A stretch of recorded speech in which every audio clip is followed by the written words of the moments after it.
वक्फ board के मुद्दे पर जनसुराज ने बिल्कुल स्पष्ट किया है कि हम लोग ऐसे किसी भी कानून के खिलाफ हैं जिसमें समाज का एक बड़ा वर्ग अपने आप को उसमें सहभागी नहीं पाता है या उससे असहमत है या उससे डरा हुआ फील करता है।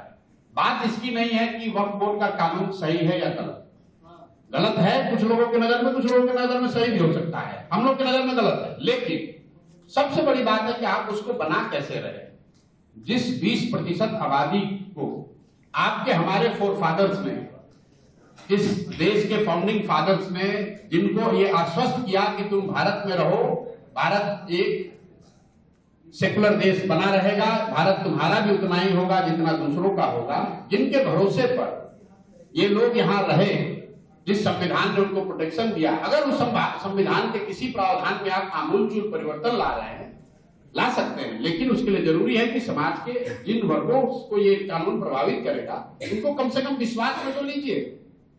अगर हमारे पिताजी ने या हमारे दादाजी ने कोई कमिटमेंट समाज के लिए किया है तो क्या मेरी ये जिम्मेवारी नहीं है कि मैं अपने बाप दादा के किए हुए कमिटमेंट पर ईमानदारी से खड़ा रहूं?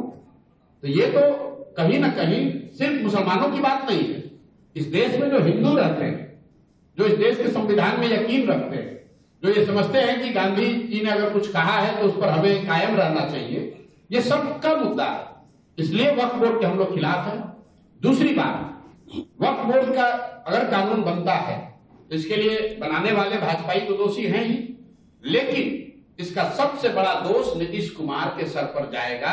क्योंकि अगर ये व्यक्ति, अगर आज भाजपा को कानून बनाने में ये 12 सांसद वहां पर वोट न दें तो आज वक्फ का कानून नहीं बनेगा।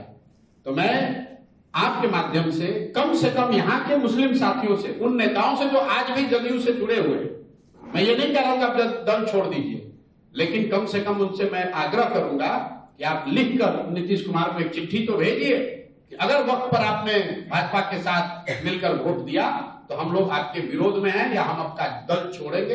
कम से कम नीतीश कुमार पर इसका दबाव तो बनाइए। भाजपा वालों ने तो कह के किया है कि भाई हम ये करेंगे, लेकिन नीतीश कुमार यहाँ के मुसलमानों के वोट से, उनके समर्थन से आज कुर्सी पर बैठे हुए।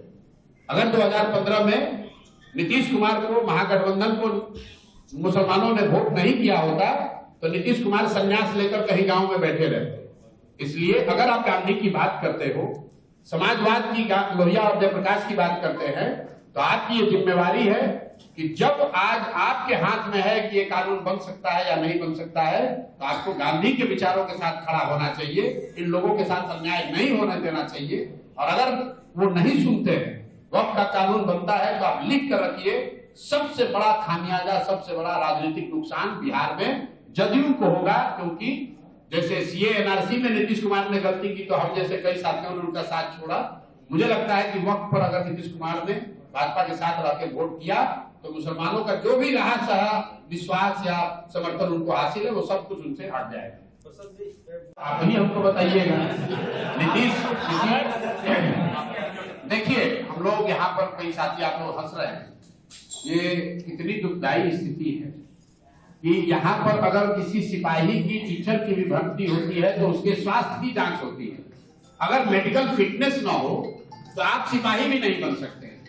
13 करोड़ लोगों का भविष्य, आपका और आपके बच्चों का भविष्य एक ऐसे व्यक्ति के हाथ में आज है जिसके मानसिक स्थिति के, जिसके मानसिक स्वास्थ्य को लेकर हर तरह का स्पेकुलेशन चल रहा है।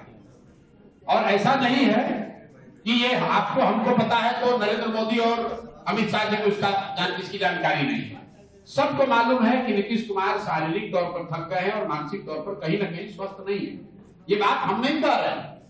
सबसे पहले नीतीश कुमार जी के मानसिक स्वास्थ्य पर टिप्पणी उन्हीं के मित्र, भाजपा के बड़े नेता सुशील मोदी ने किया। आप जाकर वीडियो देख लीजिए। नवंबर 2023 में विधानसभा के सामने सुशील मोदी ने कहा कि नीतीश कुमार को मानसिक रोग हो गया है, गंभीर मानसिक बीमारी हो गई। उसके बाद से तमाम नेता ये बात कहते रहे।